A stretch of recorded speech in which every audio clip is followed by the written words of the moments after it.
এভাবে একজন মানুষ রাস্তায় মারতে পারে না। আমি সাধারণ কেউ নই, আমি বাংলাদেশ সেনাবাহিনী সৈনিক ছিলাম। আমি শপথ নিছি, আমি দেশের জন্য প্রাণ দিতে পারি নাই।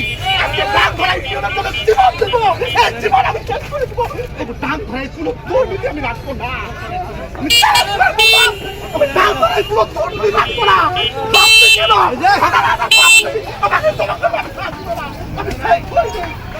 আমি আপনি সৈনিক, এই ধর্মের প্রয়োজনের হাত দিয়ে ভিডিও করো ঠিক মতো। আমার ইউনিয়নের জন্য আমার হচ্ছে 7 নং ওয়ার্ডের বাংলা ইউনিয়নের 7 নং ওয়ার্ডের আশরাফুদ্দিনের বাড়ি। সেখান থেকে 1,10,00,000 টাকা বাজেট ছিল, কোনো কাজ করে নাই।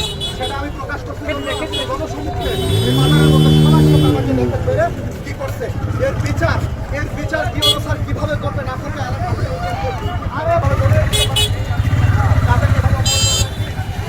আমি যদি অন্যায় করে থাকি, ভুল করে থাকি, অবশ্যই বিচার আছে, অবশ্যই বিচার আছে। দেশের আইন আছে, আইন আছে না?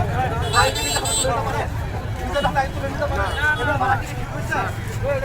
মারার ভিডিওটা আছে না? মারার ভিডিওটা করা নাই, মারার ভিডিওটা কার কাছে আছে?